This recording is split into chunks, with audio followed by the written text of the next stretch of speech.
जय श्री राम दोस्तों। चैत्र के महीने में करेंगे यह 5 काम तो बन जाएंगे आप धनवान। जी हाँ दोस्तों, यकीन मानिए यह 5 काम तो बन जाएंगे धनवान।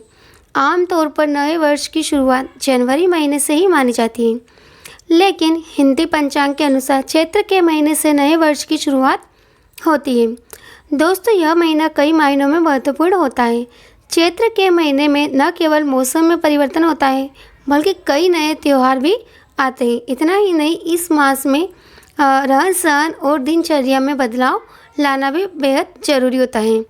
यह न केवल सेहत के लिहाज से ज़रूरी है, बल्कि आध्यात्मिक तौर पर भी यह बहुत ही महत्वपूर्ण है। दोस्तों, हिंदू धर्म में नए वर्ष की शुरुआत चैत्र मास के शुक्ल पक्ष से होती है। इस माह में कई धार्मिक घटनाएं घटी है, जो मनुष्य के जीवन पर अलग अलग प्रभाव डालती है। चैत्र का महीना धर्म कर्म के साथ ही लेकर सेहत के मामले में भी विशेष सावधानी रखने का वाला माना जाता है।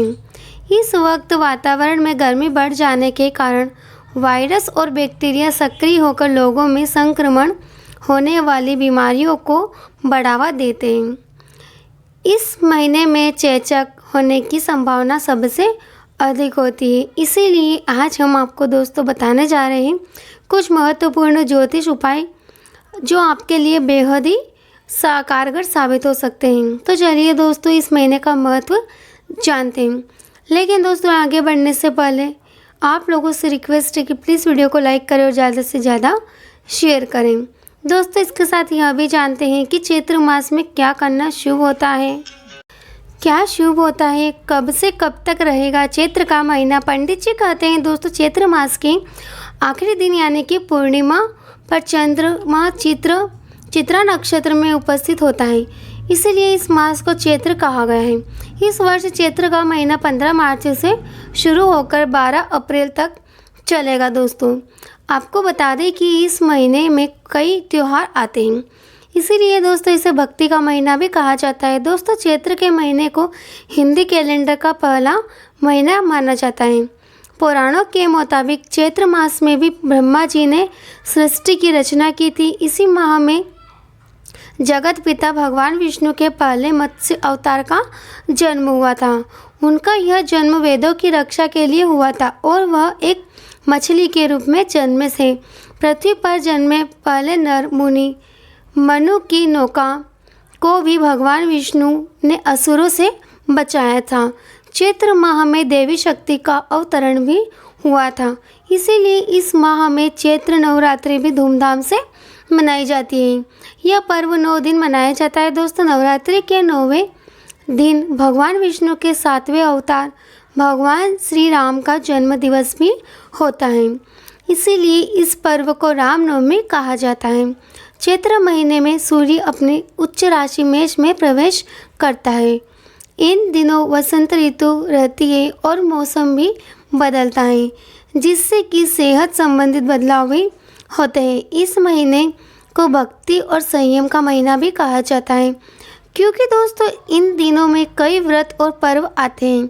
सेहत को ध्यान में रखते हुए इस महीने में आने वाले व्रत पर्व की परंपराएं बनाई गई है।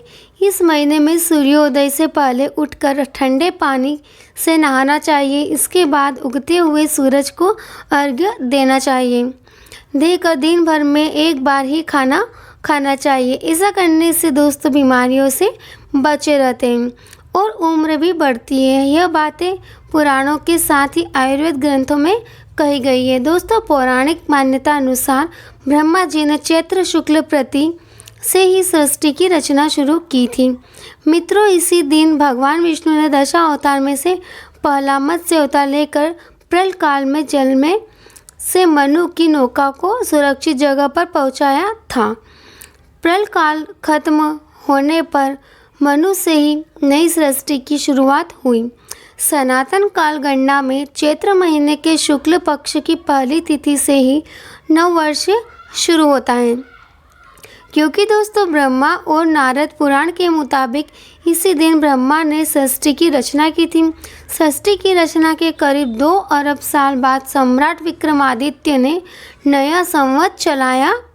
यह उसी दिन से शुरू होता है जिस दिन सृष्टि बनी थी। ब्रह्मांड पुराण में इस तिथि को नए संवत्सर की पूजा करने का विधान बताया गया है। तिथि और पर्व तय करने वाले ग्रंथ निर्णय सिंधु, हिमाद्री और धर्म सिंधु में इस तिथि को पुण्यदयी कहा गया है। इस तिथि को युगा कहा जाता है, यानी इस दिन से सतयुग की शुरुआत हुई थी। इस विक्रम संवत में 2 तरह से महीनों की गिनती होती है दोस्तों। महाराष्ट्र, गुजरात और दक्षिण भारत में अमावस्या खत्म होने के बाद नए महीने की शुरुआत होती है। वहीं उत्तर भारत सहित ज़्यादातर जगहों पर पूर्णिमा के अगले दिन से नया महीना शुरू होता है दोस्तों। इसी कारण होली के अगले दिन नया महीना तो लग जाता है, लेकिन हिंदू नववर्ष महीने के 15 दिन बीतने के बाद शुरू होता है। दोस्तों आइए जानते हैं आपके चैत्र के महीने में किए जाने वाले इन 5 उपायों के बारे में। 1. चैत्र के महीने में नीम के पेड़ की पूजा करें और नीम की पत्तियां का सेवन भी करें। इस महीने के कृष्ण पक्ष की अष्टमी के दिन शीतला अष्टमी का पर्व भी मनाया जाता है दोस्तों, जिसमें शीतला माता की पूजा की जाती है। इस वर्ष यह पर्व 22 मार्च को मनाया जाएगा दोस्तों। ऐसी मान्यता है कि चैत्र मास में यदि नियमित नीम के पेड़ में जल चढ़ाया जाए या फिर उसका सेवन किया जाए तो शरीर सेहतमंद रहता है और किसी भी प्रकार का संक्रमण या रोग नहीं लगता है। दोस्तों चैत्र के महीने में सूर्य देव की पूजा करना बहुत ही शुभ होता है। इस माह में सूर्य की पूजा करने से आपके जीवन में ज्ञान प्रकाश आता है। इतना ही नहीं, आपकी कुंडली में यदि सूर्य दोष है तो वह भी दूर हो जाता है। इस माह नियमित रूप से सूर्य को अर्घ्य दें। सूर्य को अर्घ्य देने के लिए आप जल में गुड़हल का फूल और लाल चंदन मिला सकते हैं। ऐसा करने से दोस्तों जीवन में अनुशासन आता है, मन में बुरे विचार और छल कपट आना भी बंद हो जाते हैं। 3. इस माह आपको भगवान विष्णु की पूजा और आराधना भी जरूर करना चाहिए। इस माह आपको भगवान विष्णु के मछली के स्वरूप की पूजा करनी चाहिए दोस्तों। मछली पालना और उसकी सेवा करना भी इस माह बहुत ही लाभकारी होता है। ऐसा करने से देवी लक्ष्मी भी प्रसन्न होती है, जिससे आर्थिक दशा भी सुधरती है। नंबर 4.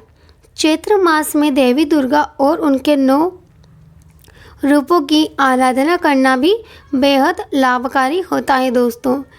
इस वर्ष चैत्र नवरात्रि 31 मार्च से शुरू हो रही है। इस दिन घट स्थापना का अलग ही महत्व होता है।